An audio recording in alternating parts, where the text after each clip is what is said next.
রমজান মাসে ইফতারে কি কি খেলাম সেটাই আজ তোমাদের সাথে শেয়ার করব।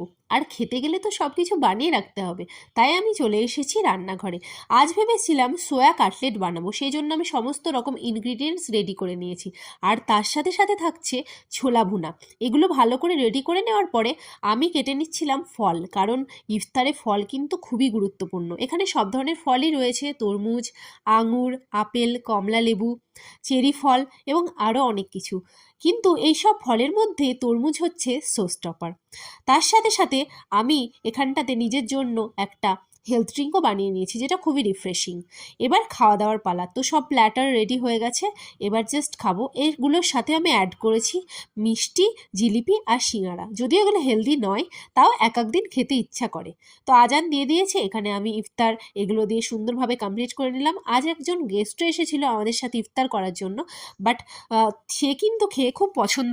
রমজান মাসে ইফতারে কি কি খেলাম সেটাই আজ তোমাদের সাথে শেয়ার করব।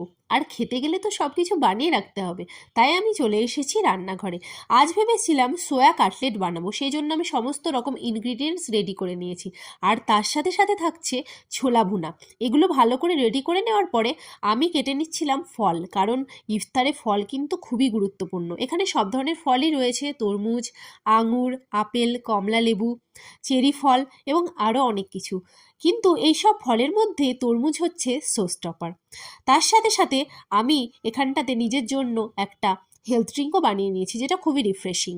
এবার খাওয়া দাওয়ার পালা। তো সব প্ল্যাটার রেডি হয়ে গেছে, এবার জাস্ট খাবো। এগুলোর সাথে আমি অ্যাড করেছি মিষ্টি, জিলিপি আর সিঙ্গারা। যদিও এগুলো হেলদি নয়, তাও এক এক দিন খেতে ইচ্ছা করে।